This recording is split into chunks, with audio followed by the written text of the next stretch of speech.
हम Elon Musk की बातें कर रहे हैं। ये 28 जून 1971 को पैदा हुआ।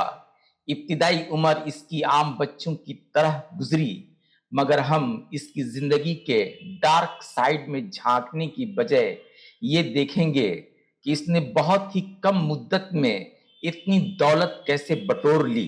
एक अंदाजे के मुताबिक he is one of the wealthiest people in the world. As of June 2024, Forbes estimates his net worth to be $210 billion. Musk बहुत ही इंटेलिजेंट लड़का था। ये सिर्फ 12 साल की उम्र में एक वीडियो गेम बनाकर एक कंपनी को बेच देता है, जिससे उसको अर्निंग करने का फॉर्मूला हाथ लग जाता है। उसे ये बात समझ में आ जाती है कि एजुकेशन को किस तरह डॉलर में तब्दील किया जा सकता है। 1995 में उसने जिप2 की बुनियाद रखी।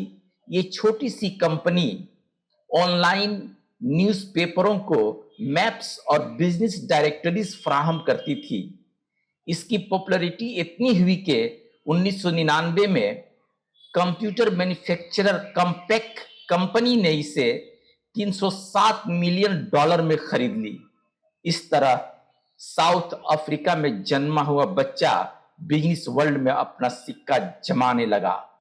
एक के बाद दिगरे कई कंपनियों की बुनियाद रखकर उसने कमाल कर दिया, जिनमें टेस्ला और स्पेस एक्स काबिल जिक्र हैं। आज दुनिया का कोई भी पढ़ा लिखा ऐसा शख्स नहीं है जो इस नाम से वाकिफ न हो।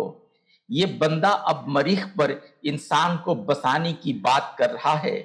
ये स्पेस एक्स के जरिया वो कर दिखाने की कोशिश कर रहा है जो नासा ने अभी तक सोचा भी नहीं है। मगर क्या इसके सपने पूरे होंगे? वो अपनी जिंदगी में इंसान को मरीख की जमीन पर उतरते हुए देख पाएगा या चांद पर इंसानी बस्तियां बसाने में कामयाबी हासिल कर सकेगा? ये ऐसा लग रहा है जैसे हम ख्वाब ख्याल की बातें सुन रहे हैं। अगर ये सच हो गया तो एलन मस्क के ख्वाब पूरे हो जाएंगे और इंसान इंटरप्लानेटरी दौर में दाखिल हो जाएगा। शुक्रिया दोस्तों, फिर मिलते हैं किसी दूसरे वीडियो में। तब तक के लिए खुदा हाफिज।